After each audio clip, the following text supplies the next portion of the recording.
Dans cet exercice, nous devons compléter deux équations nucléaires. Comme la matière se conserve, nous savons que le nombre de masses totales de la partie paire sera égal au nombre de masses totales de la partie fisse de l'équation nucléaire. Il en va de même pour les numéros atomiques. Nous allons utiliser ce principe pour pouvoir compléter nos équations. Le A total de la partie paire est égal à 14, tandis que le numéro atomique total de la partie paire est égal à 7. Nous devons retrouver ces valeurs dans la partie fisse.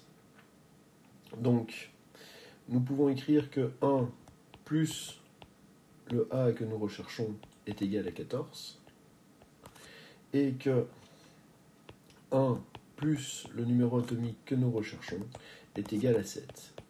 Il en ressort que le A, donc le nombre de masses recherché, vaut 13, et que le numéro atomique recherché est égal à 6. Un élément est défini par son numéro atomique, pas par son nombre de masses.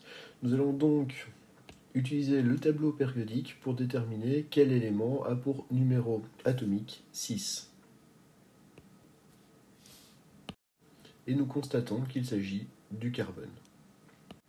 Le noyau fisse recherché est donc l'isotope 13 du carbone. Nous allons utiliser le même raisonnement pour notre deuxième équation.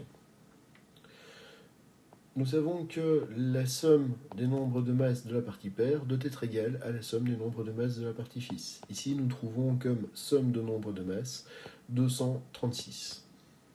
La somme des numéros atomiques de cette partie vaut 92. Dans la partie fisse, l'élément que nous recherchons va donc avoir pour nombre de masses 236 moins 139 moins 95.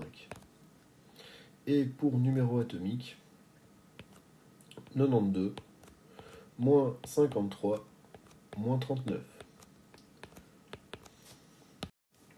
Nous trouvons donc comme nombre de masse 2 et comme numéro atomique 0.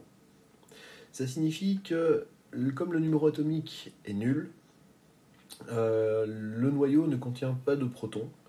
On constate qu'il y a un nombre de masse, donc il y a de la masse. La seule possibilité, c'est que ce noyau va être uniquement composé de neutrons, donc qu'il s'agisse ici de 2 neutrons.